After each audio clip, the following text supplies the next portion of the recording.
Salut les amis, j'espère que vous allez bien. On se retrouve pour une nouvelle vidéo débrief du match entre le PSG et Stuttgart. Les mecs, j'espère que vous allez bien. N'hésitez pas à liker, à vous abonner pour ne rien louper.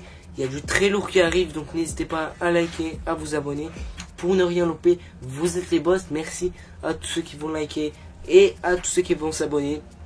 Vous êtes les boss. Voilà, c'est magnifique, magnifique, magnifique, magnifique victoire. Ouais, voilà. Les mecs, ça fait plaisir. Alors, avant de commencer la vidéo, comme je vous ai dit, n'hésitez pas à liker, à vous abonner. Vous êtes les boss. Merci à tous ceux qui vont le faire. Merci. Et voilà. J'espère que la vidéo va vous plaire. J'essaye de sortir des nouveaux formats, des nouveaux trucs pour que ça vous plaise un peu plus et pour qu'il y ait un peu plus de contenu, un peu plus, que ce soit un peu plus intéressant que ce qui était, que ça a été auparavant. Voilà. Merci à tous ceux qui vont liker et s'abonner. Et on est parti pour la vidéo. Donc les amis, on est parti pour cette vidéo. Et cette vidéo, on va parler de ce match face à Stuttgart, de cette très belle performance face à Stuttgart. On les a battus, désolé, 4 buts à 1. Ça fait du bien et on est tout de suite parti pour ce débrief. Donc comme je vous ai dit, ça fait énormément de bien et ça nous qualifie donc à la 15e place de la Ligue des Champions. Et on va jouer donc les barrages. On va jouer soit contre Monaco, soit contre Brest. À l'heure où je tourne la vidéo, il n'y a pas encore eu de tirage au sort. Le tirage au sort, c'est vendredi à midi. Donc, pour ceux qui veulent suivre le tirage au sort, ce sera vendredi à midi. Et voilà, donc on va voir si on va jouer contre Brest ou contre Monaco. Mais que ce soit Brest ou Monaco, c'est la même chose. C'est un club de Ligue 1. Donc voilà. Et forcément, nous, le PSG, on n'a pas le choix. Il va falloir soit taper Monaco, soit taper Brest pour avancer et pour faire quelque chose de bien. Donc, il va falloir soit taper Monaco, soit taper Brest. On n'a pas le choix, je le répète. Et pour ceux qui nous disent, ouais, mais c'est trop nul de taper des Ligue 1. Alors, il y en a qui nous disent, ouais, c'est pas bien de taper des Ligue 1. Alors moi, honnêtement, je vais vous dire, j'ai un peu la mort de taper une Ligue 1. Même si, forcément, tu dois la taper pour te qualifier pour la suite de la compétition. Parce que c'est à élimination directe. Donc forcément que tu dois battre cette équipe. Mais c'est un peu relou de taper une équipe de ton championnat. Quand tu sais que tu joues à la Ligue 1, tu les joues déjà. Donc ça serait bien de changer.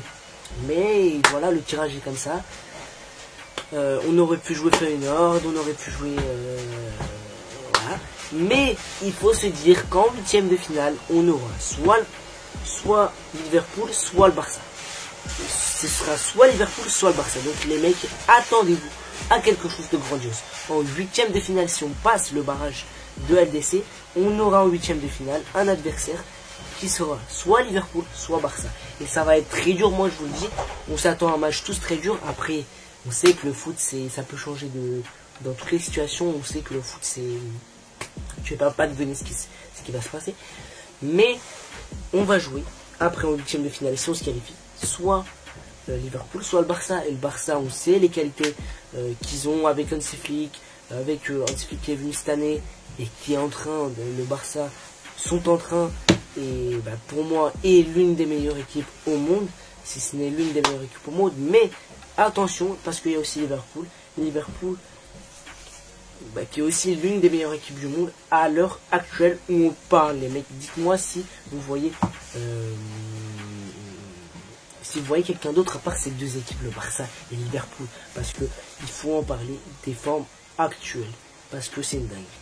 Et tu vas taper donc soit Liverpool, soit le Barça en 8e, et il faudra les éliminer comme ce qu'on a fait l'année dernière avec le Barça. Coucou les Barcelonais, on arrive, on n'a pas peur. Non mais il faut déjà se qualifier contre Brest ou Monaco et après on va en parler. Mais si c'est Monaco, venez Monaco. Si c'est Brest, venez Brest. Mais tout peut arriver dans le foot, je le dis. Monaco est une très belle équipe. Brest, c'est une très belle équipe. Donc tout peut arriver. Donc voilà, quoi qu'il arrive, on est qualifié. Le plus important de ce match contre Stuttgart, c'était la qualification. On pouvait faire le nul, on pouvait faire un partout et se qualifier. Ça aurait fait du bien, on pouvait faire le un partout, mais on n'a pas fait le un partout, on a fait 4 buts à 1 avec un triplé de Ousmane et avec un but de Barcola, si je dis pas de bêtises, c'est ça, si je m'en rappelle très bien, c'est ça. Alors, les mecs, moi je vous le dis, tapez Stuttgart, il y en a plein qui vont dire, ouais mais en face c'est Stuttgart, alors oui c'est Stuttgart, mais ça veut pas dire pour autant que le PSG, on a été très efficace. On a fait un bon match défensif, mis à part que Stuttgart nous a pas énormément mis d'occasion offensivement. Mais les mecs, j'entends qu'ils disent que ouais, mais pourquoi vous avez lâché le pied en deuxième période. Alors les mecs, pour ceux qui disent pourquoi on a arrêté un peu, on a été moins dynamique, parce que peut-être que c'est une consigne du coach, peut-être que c'est normal. C'est normal que quand tu mets 3 buts, après tu es forcément plus tranquille et tu vas forcément lever le pied. Donc ceux qui disent ça, forcément, il y a de la fatigue, il y a la gestion, il y a tout les mecs, il y a tout qui compte. Et ça c'est important, parce qu'on a vu que Zaïre Emery s'est blessé et ne sera pas disponible 3 semaines. 3 semaines les mecs, ça veut dire que là il sera pas là, contre le Mans il sera pas là.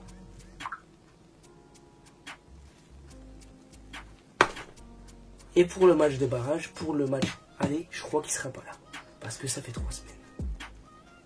Coco! Ça fait 3 semaines! C'est pas possible, mec. Et là, il s'est blessé, et il s'est fait une entorse à la cheville, et à ce qui paraît, d'après ActuFoot, c'est grave. C'est pas quelque chose de normal. Eh bah ouais, les mecs. Ouais, c'est pas possible. À un moment donné, il va falloir arrêter les conneries. Parce que tout le temps, quand on a besoin des joueurs, ils se blessent. Les joueurs les plus importants se blessent quand on en a besoin. C'est pas possible, c'est terrible. Il y a une malédiction qui est atroce. C'est pas possible. Alors, là, on va parler joueur par joueur. Les mecs, Stuttgart. Alors, je vous montre la compo et on va discuter comme d'habitude joueur par joueur. Mais je vous fais un truc illustré pour que vous voyez un peu mieux la composition. Alors, on avait Donnarumma au cage, les mecs. Moi, Donnarumma a fait un match exceptionnel pour moi. Donnarumma, alors, malgré qu'il n'avait pas beaucoup de parades, Donnarumma a fait un très bon match. Donnarumma, il nous fait cette parade pour pas qu'on se prenne un but partout. Et ça part en contre-attaque. Passe de Vitinha. But de but de Dembélé. Barcola est passeur décisif. Donc ça fait du bien. Et on voit que, pour ceux qui nous disaient, ouais, mais le PSG, vous jouez pas en transition rapide. Vous jouez pas en transition rapide. Ah bon? Alors pourquoi Vitinha a lancé Bradley Barcola en transition rapide, l'a lancé dans la profondeur? Pourquoi? Et il y en a plein qui vont me dire, ouais, mais vous n'aimez pas jouer en transition rapide. Les mecs, Luis Enrique aime jouer en transition rapide, mais il veut pas forcément se découvrir, parce que quand vous avez Hakimi, et bon là c'était Hernandez, aujourd'hui contre Stuttgart c'était Hernandez, mais quand vous avez un Nuno Mendes qui monte, si il n'y a pas Warren qui revient ou Neves qui revient comme 3e défenseur, et même quand il revient, le milieu de terrain si Neves revient, c'est Vitinha, Zaïre Emery. Et donc du coup, pour compenser ce truc là, je sais pas si vous comprenez, mais pour compenser ce truc là, pour pas que la défense se retrouve seule, ou pour pas qu'il y ait un manquement au milieu de terrain, et Luis Enrique n'aime pas qu'on se découvre, et ça c'est normal. Ça c'est totalement normal. Et ceux qui vont nous dire ouais, arrêtez parce que c'est totalement normal. Alors, donc Donnarumma, moi, a fait un top match. Je vais lui mettre quand même une note, on va fonctionner avec le terme de note. Pour moi, Donnarumma, je vais lui mettre 7,5. Parce qu'il a mérité. Il a mérité. Moi, je lui mets 7,5. Malgré qu'il n'a pas fait grand chose, je lui mets 7,5. Ensuite, Achraf Hakimi, c'est une masterclass, 9,5. Alors, il y a eu quelques pertes de balles, mais 9,5. Je lui mets 9,5. Achraf Hakimi, il a fait une masterclass. Hakimi a été là offensivement, il a été là défensivement, il a été là dans tous les points. Hakimi fait beaucoup de bien, les mecs. C'est un top joueur et apparemment pour sa prolongation, ça va très bien. C'est en bonne voie, donc ça se passe très bien pour la prolongation du bon vieux Achraf Hakimi et bah du coup ça va être il y a un PSG là qui se reconstruit, ça va être on reprend les amis. Comme je vous ai dit, Hakimi a fait une top performance, il a fait une très bonne performance. Moi je vais lui mettre un 9,5 comme je vous ai dit. Marquinhos et Pacho, ils ont fait le taf défensivement. Il n'y a pas grand chose. Il y a pas grand chose à faire défensivement dans ce match. Mais Pacho et Marquinhos, ils ont fait le taf. Pacho, j'entends plein qui disent ouais, Pacho il a été mauvais. Ouais, Pacho il a été mauvais. Non, et moi je suis pas d'accord. Je suis pas d'accord. Marquinhos a été bon aussi. Et moi je trouve qu'ils ont fait le taf. Le but qu'on se prend après. Arrêtez de me dire que c'est Pacho, arrêtez, forcément, il lève le pied, arrêtez. Donc, moi, Pacho Marquinhos, je suis satisfait, 9, je vais leur mettre 9. Ou 9,5 comme vous voulez. Voyez-le comme vous voulez, moi, Pacho, ça, j'ai pas globalement de notes, ils ont fait un bon match. Donc, voyez-le comme vous voulez, moi, je leur mets 9, 9,5. Ensuite, Hernandez, très bon match, 9, 9,5, pareil. Vitinha Masterclass 10, Neves Masterclass 10, Zaïre Emery Masterclass 10. Alors Vitinha a été très bon, il a fait une passe pour Barcola en transition, en profondeur. Vitinha a été ce jour-là qui nous fait ses passes pour casser des lignes et il est là pour casser des lignes. Et ça, les mecs, c'est très important et il faut le souligner. Vitinha a fait un match défensif qui a été bon, il a fait un match offensif qui a été bon et il a apporté beaucoup avec ses passes, il casse des lignes et voilà. Neves, c'est comme toujours, bonne passe, bonne vision de jeu, combine bien, fait beaucoup de tacles et ça c'est une dinguerie. Ça c'est une dinguerie. Il peut être comparé à un certain Marco Verratti. Les mecs, moi je vous dis, pour moi Marco Verratti c'était l'un de mon joueur préféré. Et bien là Neves est en train de devenir l'un de mon joueur préféré. Parce que Neves, je vous ai dit, ça a été une masterclass. Comme Vitinha, comme Zaïre Emery. Zaïre Emery travail de l'ombre, ça a été une masterclass. Il a porté la balle et il a fait tout ce qu'on lui demande. Très bonne prestation de Zaïre Emery. Très bonne prestation du milieu de terrain. Ça a été une régalade, une masterclass. Ensuite, Barcola sur l'aile gauche, Désiré Doué en faux numéro 9. Alors, je crois que c'était Dembélé et Désiré Doué à droite, mais bon, ça a changé je pense, mais je crois que c'était Désiré Doué à droite, Dembélé faux 9. Je crois que c'était un truc comme ça. Sauf que là, ouais, bon, ils ont mis ça. Mais Dembélé a fait énormément de bien, triplé. Donc Dembélé, moi je lui mets un 10, Désiré Doué, je lui mets un 9, 9,5. Barcola, je lui mets un 9,5. Les mecs, tous les joueurs ont été bons. Tous les joueurs ont été très bons. Et il n'y avait pas de flop. Alors, je ne vais pas parler des entrants, des remplaçants. Mais pour moi, dans ce match, il n'y avait aucun flop. Dans ce match-là, tout a été cohérent, tout a été bien. Et il n'y avait aucun flop. Les mecs, retenez ce que je vous dis. Il n'y avait aucun flop.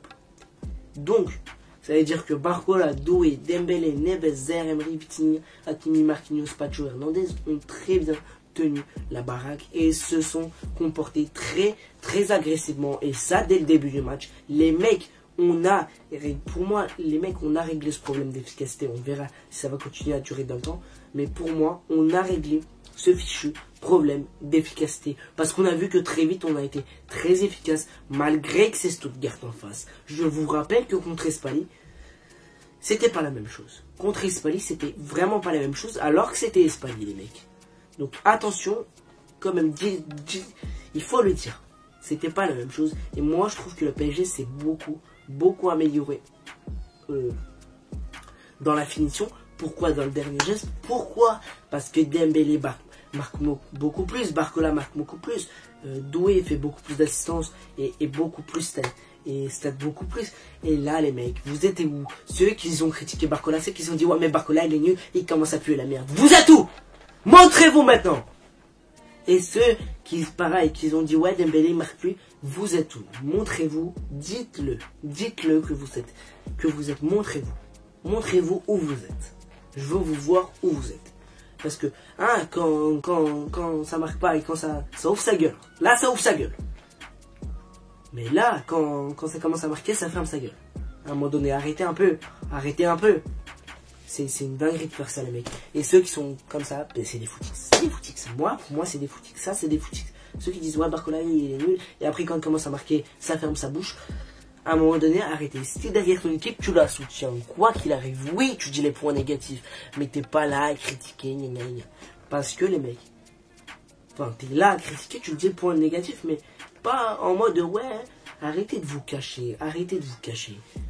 Tous ceux qui ont dit, ouais, Barcola, quand il marquait plus, arrêtez de vous cacher. On sait que vous l'avez dit, et on sait que là, vous fermez vos petites bouches. Arrêtez un peu. Arrêtez. Et ça, c'est la vérité, les mecs. Il faut dire la vérité. Pour moi, ça, c'est la vérité. Donc, voilà, n'hésitez pas à me dire ce que vous avez pensé de ce match en commentaire. Comme je vous ai dit, n'hésitez pas à me dire ce que vous avez pensé de ce match en commentaire. Je lirai les commentaires. N'hésitez pas à liker la vidéo, à vous abonner et à activer la cloche de notification si la vidéo vous a plu.